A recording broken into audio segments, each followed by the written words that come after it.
And I just would love to introduce our amazing speaker, Roxanne. Thank you so much for listening to all of my updates about the Lake Blitz. Now on to some really interesting stuff. So I'll do a bit of an intro for Roxanne.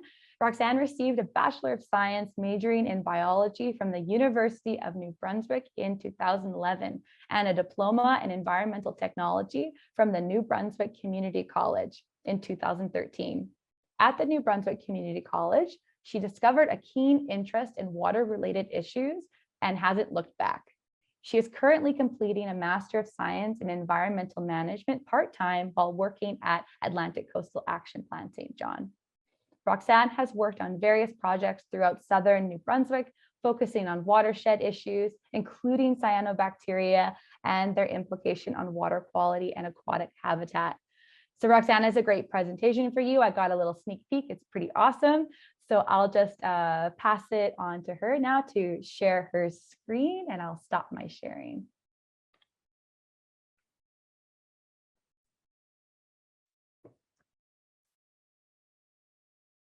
Hey everyone, my name is Roxanne, if you haven't guessed already, and I work for ACAP St. John. If you're unfamiliar with us, we are an environmental non-for-profit based in St. John, New Brunswick.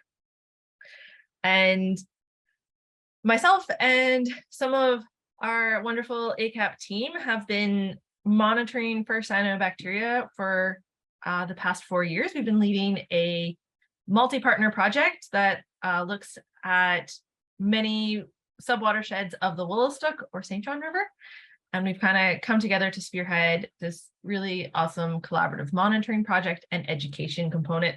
So I'm actually not going to harbor too much on the actual monitoring component tonight, and I'm going to focus a little bit more on cyanobacteria education and awareness, and kind of dive into what is cyanobacteria, what to look for, and those sorts of things. And then if I don't yammer on too long, I'll touch a little bit on my monitoring program at the end. But to jump right in, what is cyanobacteria? We'll start off with the basics, and I'll assume everybody knows nothing. So cyanobacteria, or as you may have heard in the past, blue-green algae, are actually a photosynthetic bacteria, which means that they can harvest the sunlight for their energy, but are actually a bacteria and not a plant. And that'll become really important when I talk about how to identify cyanobacteria, to remember that little tidbit of information. They are a natural part of our ecosystem. It's not an invasive species. They've been here for literally billions of years. They were some of the first organisms to produce oxygen for our atmosphere. So we definitely don't want to get rid of cyanobacteria, but we do want to maybe help control some of the really large blooms we're seeing. And apparently it no longer wants to. There we go. So what's the issue? So why should anyone care about cyanobacteria? It's just a bacteria. Well, some species can actually produce very harmful toxins. So those toxins reduce our recreational possibilities, they increase water treatment costs, and they pose a pretty big risk for human pets and wildlife. So these toxins are obviously microscopic. The algae, the cyanobacteria itself is microscopic, so of course our toxins are even smaller. So you can't visually tell the difference between a toxic bloom and a non-toxic bloom, which kind of creates that risk-based scenario that we all kind of have to think about when we recreate in our waters, and whether or not we think there's an appropriate risk aversion or not.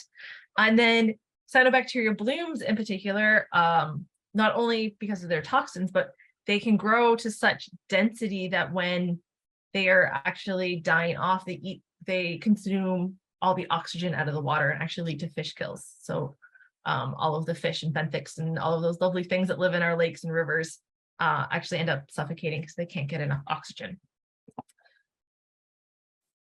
So if we think about toxins, it's generally why people are concerned about cyanobacteria. It's because they're concerned about the toxin exposure. So like I said, different species of cyanobacteria are capable of making toxins. It doesn't mean they're always toxic. It's another fold of the complexity of cyanobacteria, is that although the species may be capable of making toxins, it might have not made toxins. So it's a very complex issue and is sometimes a little bit hard for everyone to kind of wrap their mind around all the complexities. But if we think about toxin exposure just in a general sense, for cyanobacteria, there's really two ways that you could become exposed to toxins. So there's intracellular, so they're still within the cells of the cyanobacteria. So in that case, you need to get the cyanobacteria itself into your body somehow, so whether that's drinking the water, getting through a cut, those sorts of things, or extracellular, where the toxins have come out of the cells. So the cells are dying, the bloom is dying, or they've ruptured in some fashion and the toxins are just in the water. So in that case, just contact with water could potentially be a toxin exposure scenario. So obviously this has implications for both recreational waters, the waters that we like to play in, swim in, fish in, all of those things, but also a lot of Canada uses surface water for our drinking water. So it also has a drinking water component, and that we don't want cyanobacteria and particular cyanotoxins in our drinking water systems, because that adds a whole nother complexity upon treatment for everyone to be able to drink it, because toxins aren't removed when you boil water. So unlike E. coli and those other things that we can boil out of our water, you can't boil toxins out. So you need an additional water source. You can't boil it and be okay. So if we think about cyanobacteria, I'm going to talk about surface blooms in particular, and then I'm going to kind of throw a wrench in everything towards the end, and we'll talk about benthic mats. But surface blooms have been reported all across Canada.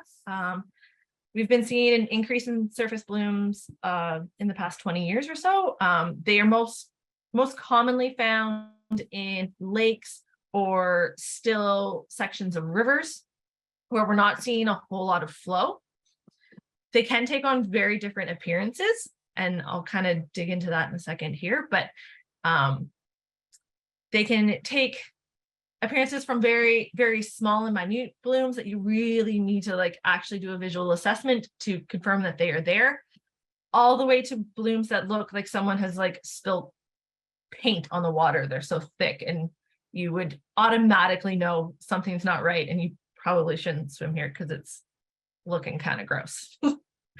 And because these are bacteria and they don't actually have a structure like a true plant, they're very susceptible to wind and wave action. So in the morning, you could go out to have your coffee on your dock if you're so lucky, and see that cyanobacteria is starting to form a bloom, but the wind picks up around lunchtime and all of that cyanobacteria has been mixed back into the water column and you can no longer see it. That's very frequent here on the East Coast, because a lot of our blooms are like the first picture you see there, that are they're not that paint spilt on the water, so there's not so many cells that they can't be kind of mixed back in. And to that point, they can appear and disappear quite rapidly. So they're very susceptible to the conditions that they're in. And in Canada, our surface blooms are most likely to produce a toxin called microcystin. And for anyone who really wants to know about toxins, microcystin is a liver toxin. So in the long term, it can affect your liver, but is more likely in the short term to cause you some rashes, some irritation, maybe some gastrointestinal problems. Nothing anyone really wants. So how do blooms form? Like I said, they're naturally occurring, which means they're not normally visible. So we don't always go down to the river. We don't always go down to the lake and see cyanobacteria. When they're not in a kind of exponential growth phase, they're not visible and they're not harmful. It's just naturally part of our environment. But when we get the right mixture of a few different things that they need, the population can start to grow rapidly. So like I said already, sunlight is very important because they're photosynthetic. Nutrients, particularly phosphorus, because phosphorus is one of our limiting nutrients in aquatic environments, and also nitrogen.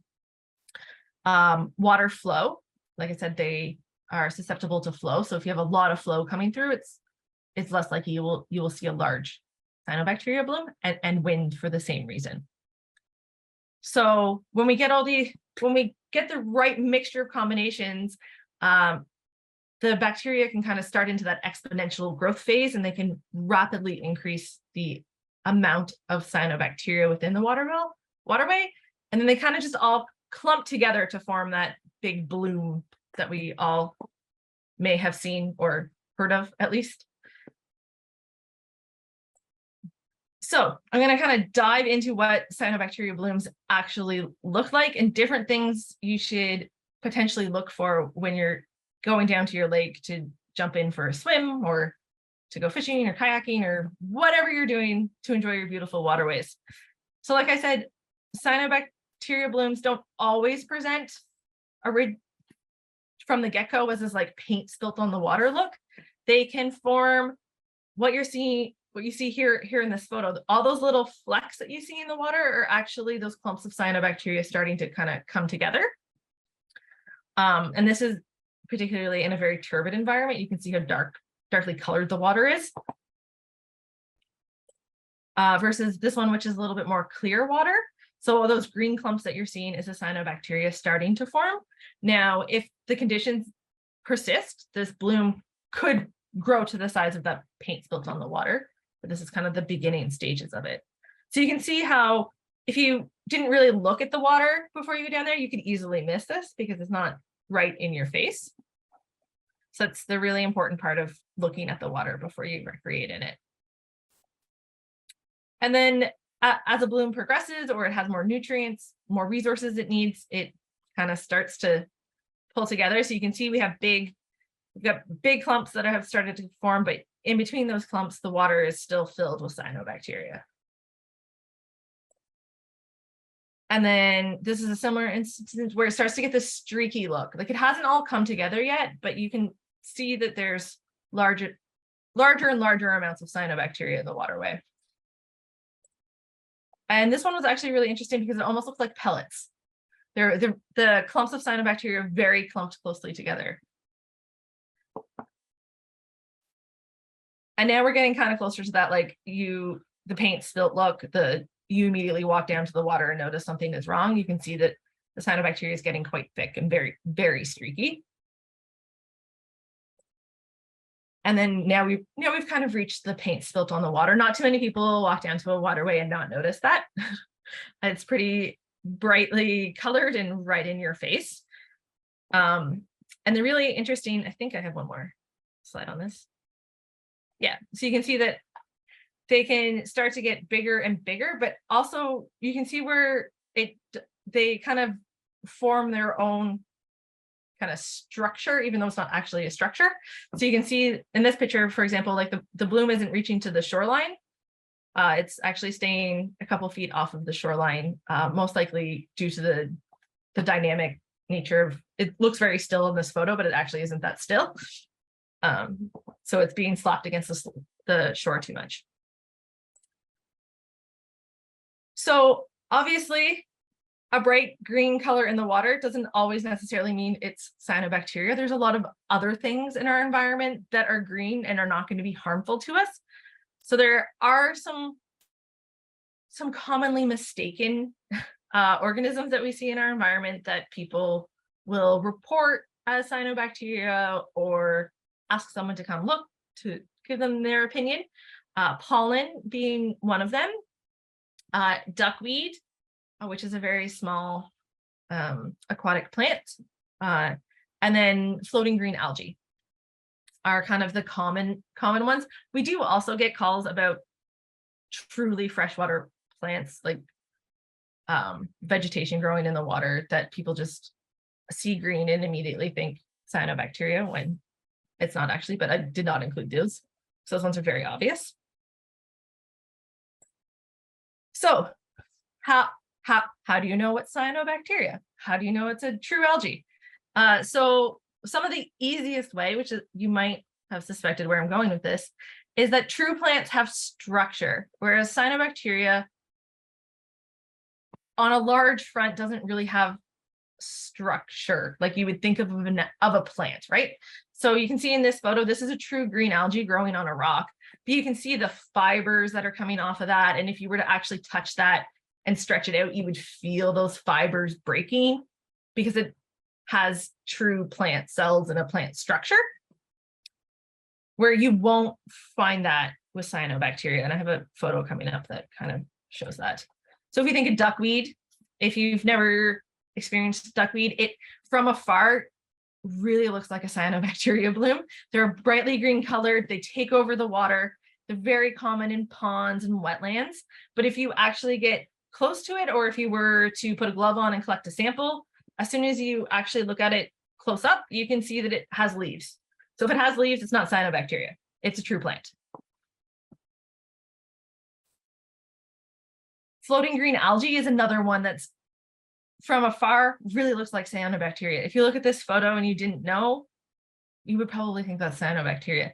But again, if you were to get closer or collect a sample, you would again see that because it's actually an algae, it has those plant structures. So it would be fibrous, be like the first picture that you saw. It'd be, you could pull it apart and it wouldn't just like wash away. Which is here's my good one. Or if like the lovely biologist in this photo, who I will not name, you poke it with a stick. It's a tried and true biology method. Cyanobacteria doesn't have that structure. So you can see in the photo, you can see where I swirled that around. And all that happened was that the water moved around and the cyanobacteria moved with it. There was nothing to hit. There was nothing to pull apart. It's just almost like it's part of the water. Or if you've ever seen manganese on the water, the manganese slick, and you poke it and it all just kind of wee through the water. That's what cyanobacteria does versus true algae, which is a plant. So it has structure and it doesn't just follow the water where it wants to go. Now, the hardest one to really say is totally different is pollen. Because if you watch this video, pollen acts very similar to cyanobacteria. As I said, like you see, it's moving with the water, it's floating all around. So it's the hardest one for people who aren't familiar with cyanobacteria to recognize as cyanobacteria. My best advice for that is to think about it. Think about season, think about color. Not all cyanobacteria blooms are green. They can come in other colors. Yellow isn't very common. And again, if your car is covered in pollen, you can probably infer that the large amount of stuff that you're seeing in the water next to your car is probably pollen as well. But it is the hardest one to tell apart just from going down to the water and looking at it.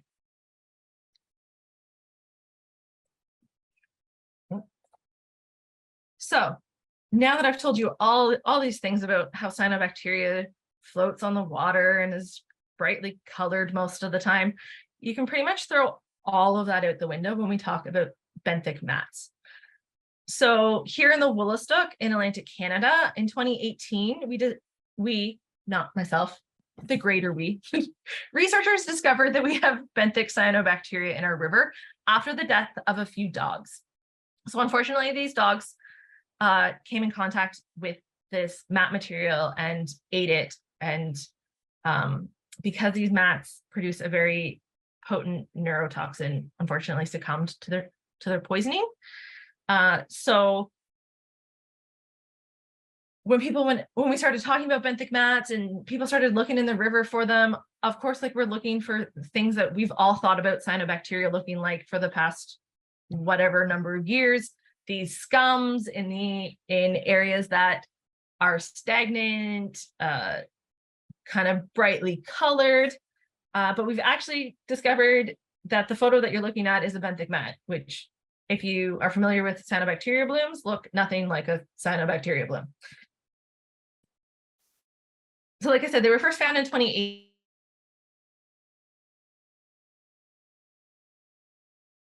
Here in New Brunswick, has been looking at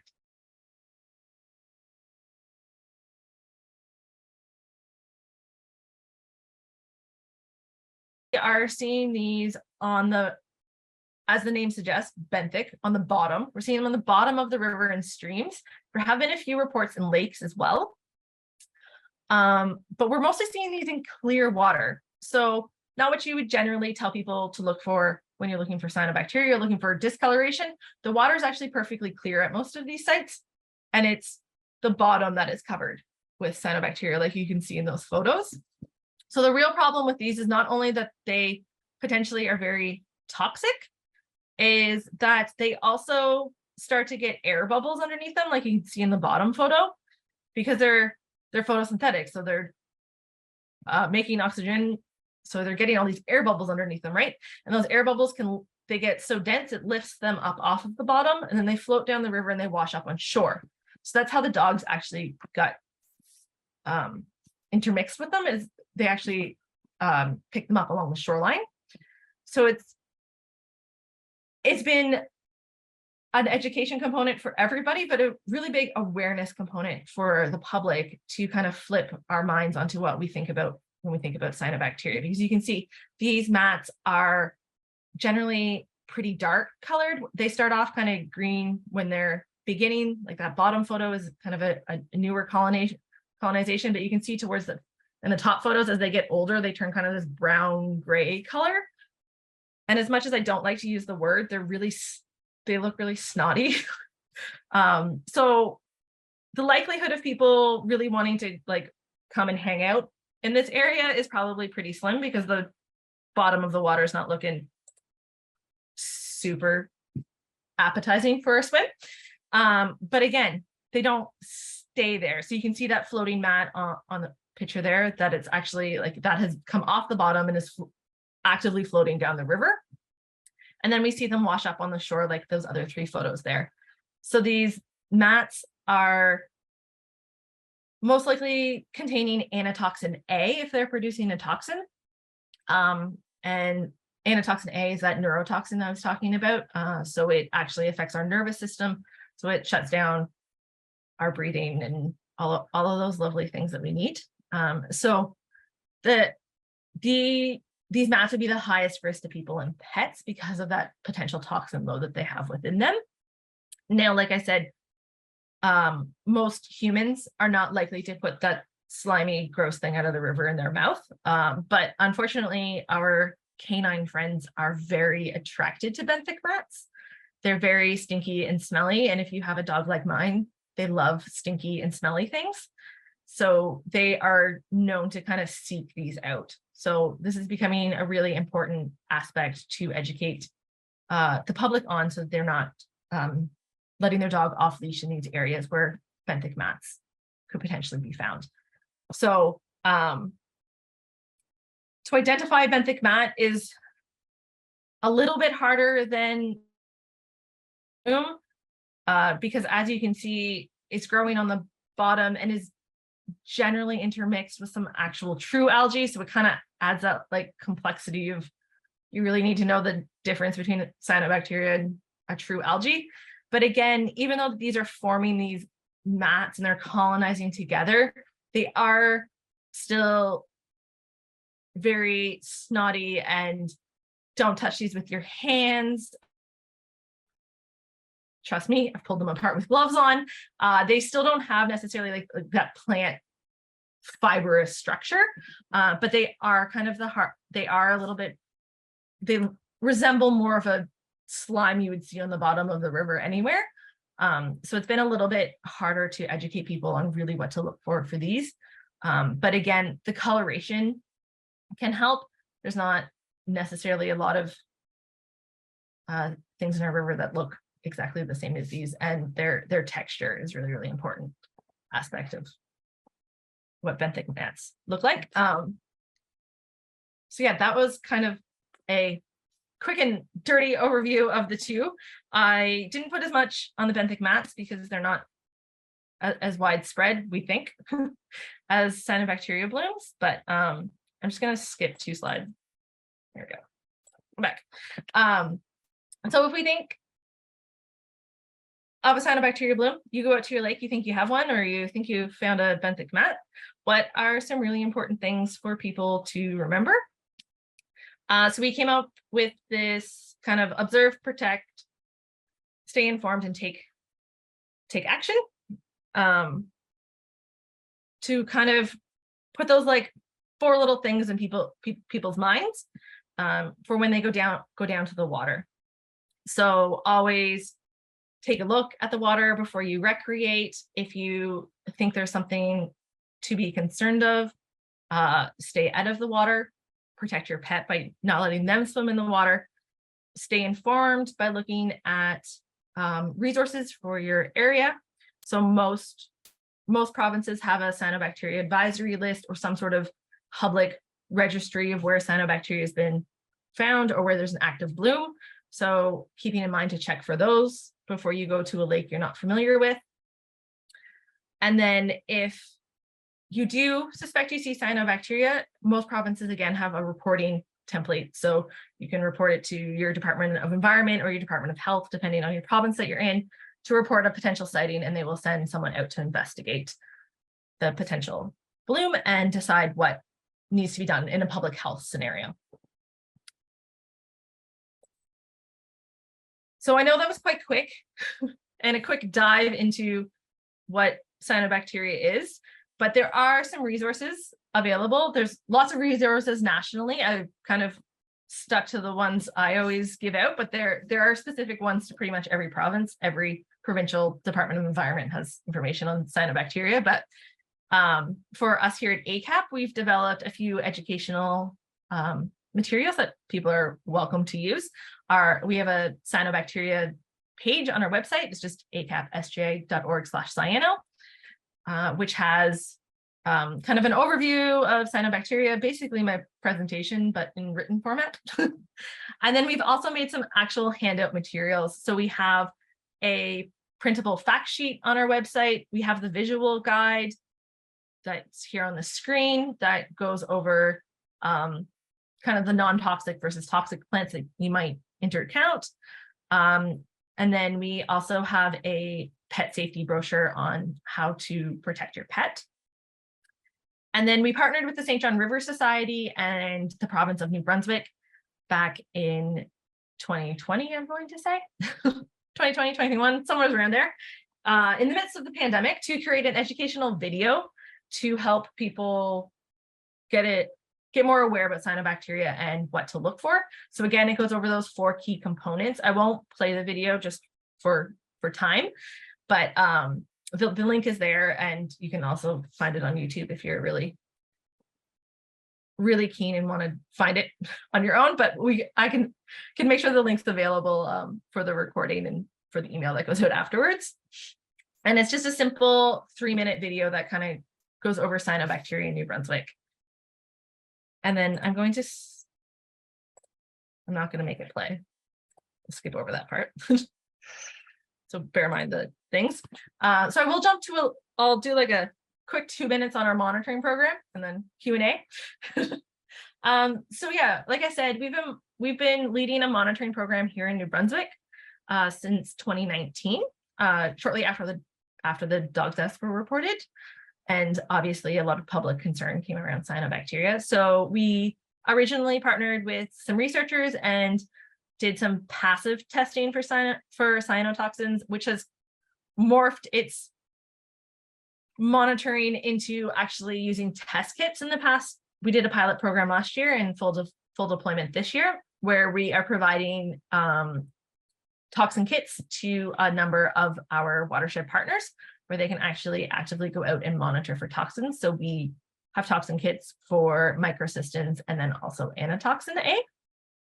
So this allows our watershed groups to gain a bigger capacity for not necessarily responding to cyanobacteria, but monitoring where cyanobacteria is actually occurring and where we're seeing toxin. That's what we're really trying to kind of get some research and education around, is where are we seeing these toxic events? So they can go out to either stations that they have determined are routine sampling sites, or they can respond when public gives them a call to do these toxin kits. They're great as a screening tool, which is what we're using them as. We screen for a toxin, And then we inform our local Department of Environment here in New Brunswick, and then they can come in and actually do an investigation and determine the health aspects of it. At this point in time, we're only doing environmental monitoring. We're not using these for safety and public safety for like determining whether a water body is always safe for swimming or not. That's not the goal of our monitoring. We don't monitor frequently enough for that, but we do alert public when we get a positive test. So if we were to get a positive test, we would alert our local community to say, hey, we've gotten a positive test. We've passed this on to DELG. Stay tuned for what DELG says and the advice that they give. And in the meantime, please stay out of the water, so that people who may not be aware of how to spot a cyanobacteria bloom will know, because we've kind of informed the community. So it was a very successful pilot using these as those screening tools, like the first thing you do when you think there's a cyanobacteria bloom, and have led to hopefully more capacity in our watershed to be able to respond to these, and then pass really valuable information onto our Department of Environment to actually go out and assess the situations. So I will backtrack a slide. I'm ready for questions. That was great, Roxanne. Thank you so much. Those monitoring kits are so cool. Like, it would just be awesome if like every watershed had those. But yeah, Yes. lots of great, totally, lots of great information. And we'll move into questions. I did put something in the chat about that awesome like algae or algae ID that's on the Lake Blitz website. And also we'll send out the link to the ACAP website too, so people can poke around and look at the resources that you have there. But I will pass it on to Katie, who has been keeping an eye on our chat with some of our questions. And yeah, and then we'll bounce those to you, Roxanne. Awesome. Yeah, we've gotten some great questions. Roxanne, I'm just gonna ask one and then maybe let you answer, and then we'll move on to the next one if that works for you. Awesome. That works great for me because I will forget them. Okay, perfect. So our first question was, would you define a bloom as the amalgamation of cyanobacteria cells, or is it something else? That's a pretty great definition. Awesome. Perfect. So that is what it is then. It's Yeah, because they're like microscopic single celled, so it's really just the cells all coming together through water movement, and they do have like little like vacuoles or like air bubbles in them, so they can kind of regulate where they are within the water column, but they don't have like tails or anything like that to actually like swim around. So they're really just kind of naturally aggregating together. perfect. Are the benthic mats associated with a specific type of cyanobacteria, or how do those?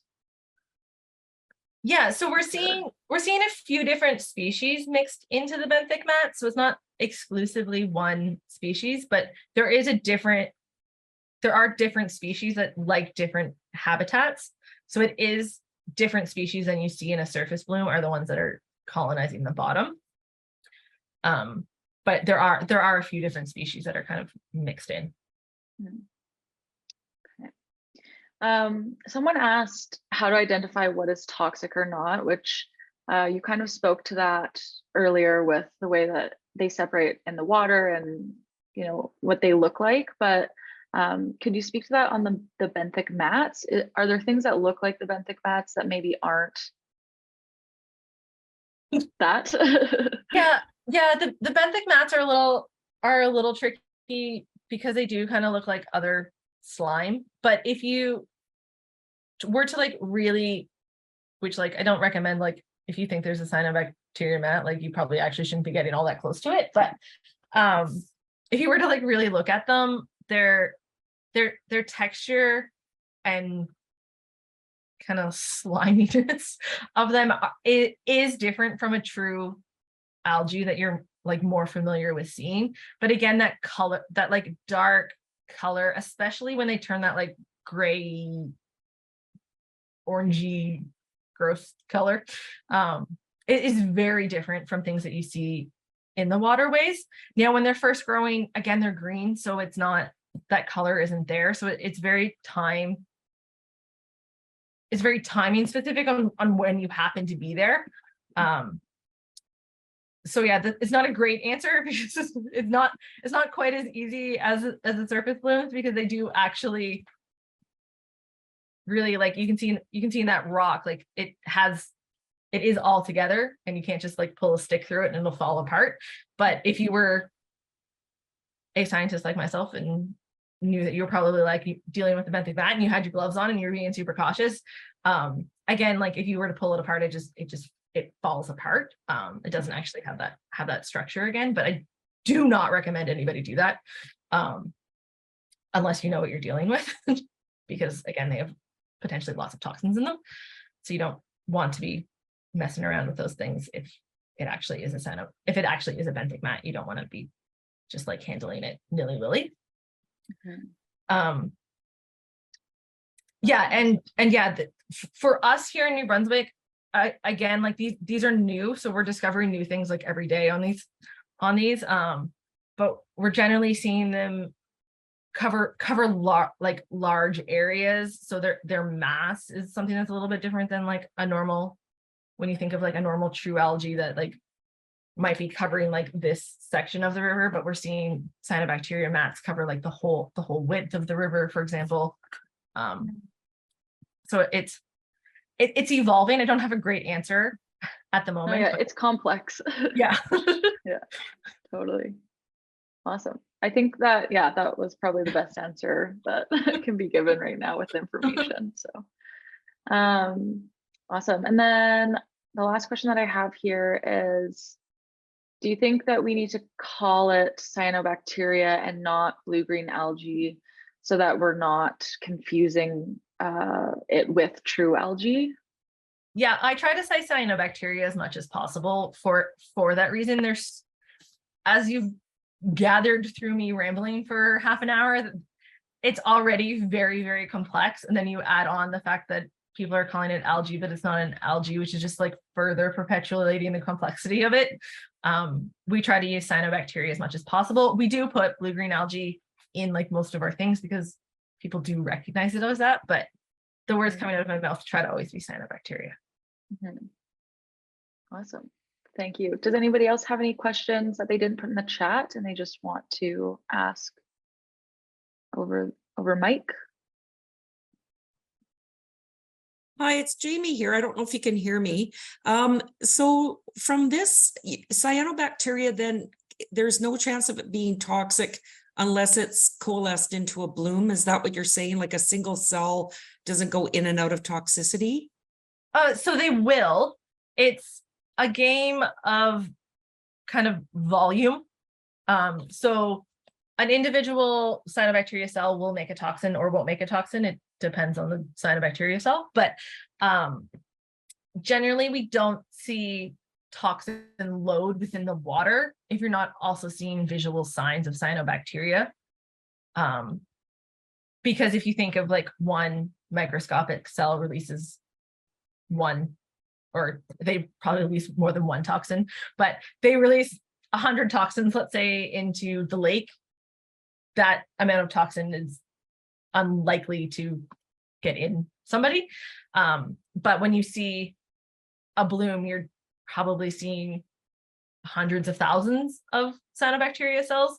And if each one of those release 100 toxins, now we're getting into a lot of toxin in the water. So it comes down to like dilution, basically, of how much toxins being released versus how much water is around for people to interact with. So the general precaution is, if you see signs of cyanobacteria, there's the potential for there also to be concentrations of toxins high enough to have an impact. Where that becomes a little gray is after a bloom. So let's say you had a really big bloom for a couple of weeks, and then the bloom dissipates.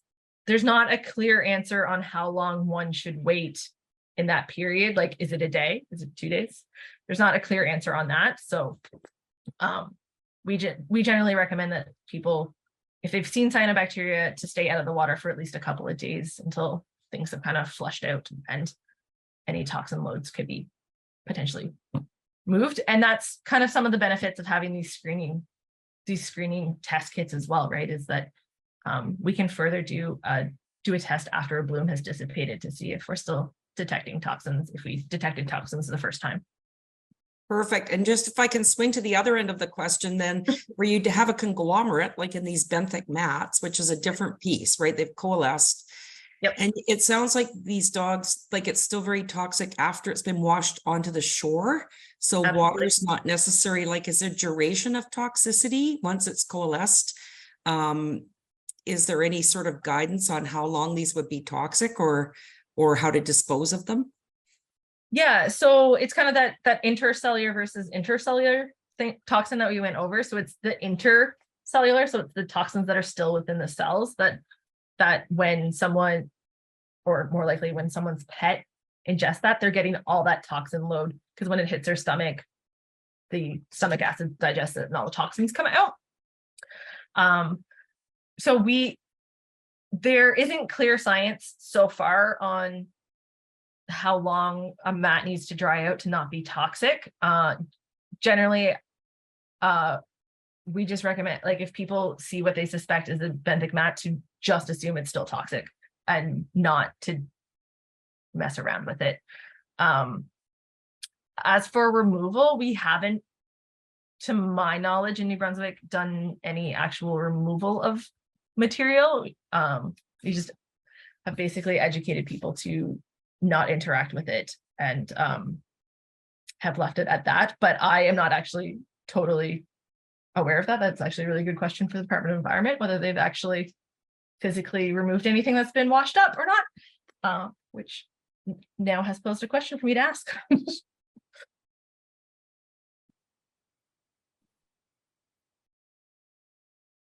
Awesome.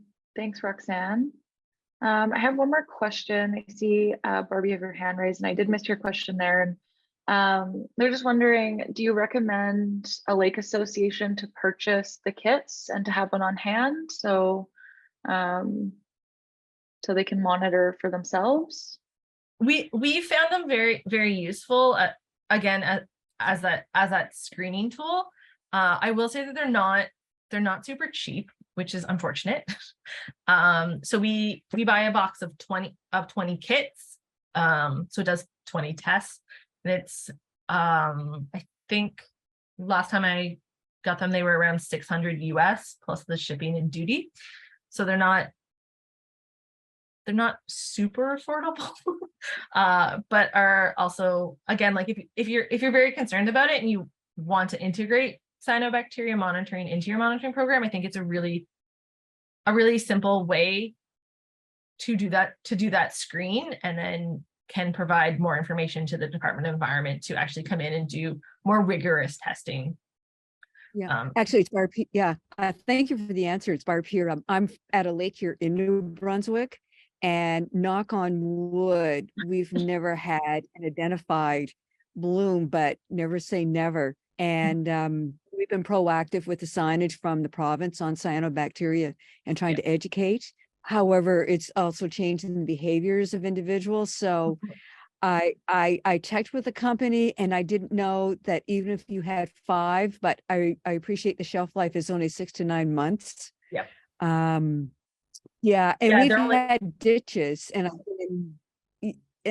yeah, we've had some ditches where and I think it's been magnesium in it because it's a bluish tinge. And in the wintertime, those ditches don't freeze, the other ones do. So Yeah, anyway, that was my question. Yeah, probably manganese from the groundwater, which is also why it doesn't freeze, because the groundwater is still coming up.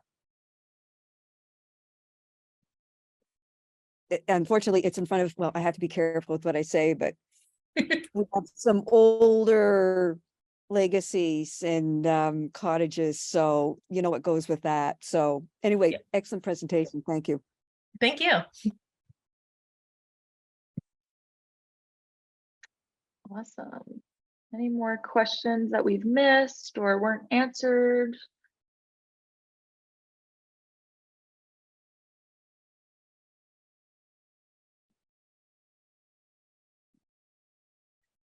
Perfect.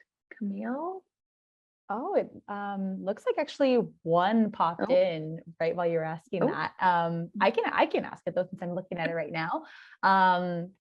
So Atik was wondering, do you think any positive samples by those kits that you were just referring to, Roxanne, should be tested in the lab?